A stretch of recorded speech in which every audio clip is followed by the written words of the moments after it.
Plastic pollution in our waterways is very dangerous, not only because of the harm it inflicts on animals and the environment, but also because of the health risks it poses to humans. Plastics give off toxic chemicals, which inevitably ends up in our drinking water, shower water, and swimming water.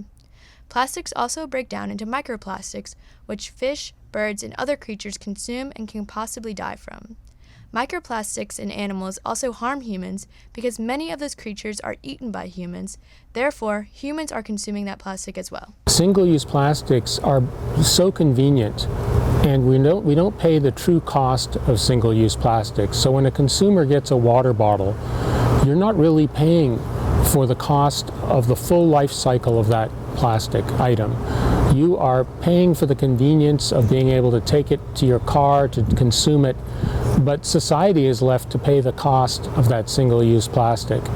And so because it's cheap, because consumers are not being charged the true cost of dealing with that plastic, there's no economic incentive to not continue to produce more and more of it.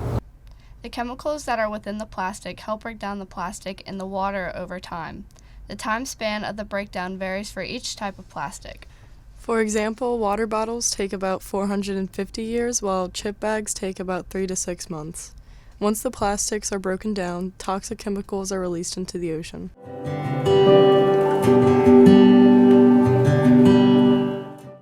So microplastics originate from large macroplastics that break down into smaller and smaller pieces.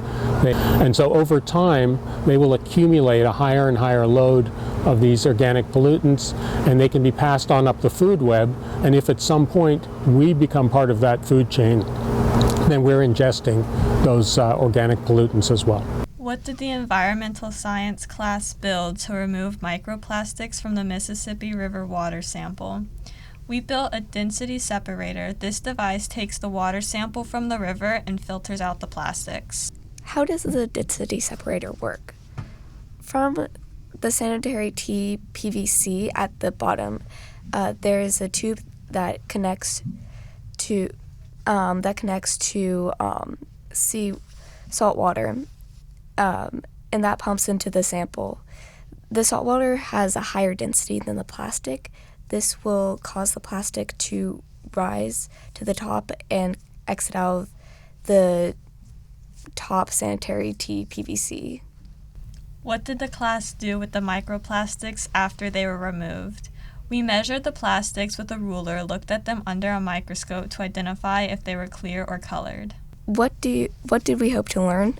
We wanted to learn about how much plastic was in our waters. It's really crazy to see the amount of plastic just all along the water, because it kind of showed that this is the water that we're drinking from and it's all connected, so it actually affects us in our everyday life. And you can think about all the marine animals that are in this water and also the birds around it that are probably eating the plastic because they think it's food, or just like it gets into the waterways and chemicals get into the water for the fish. So it affects all of the animals in there, and that was really crazy to think about.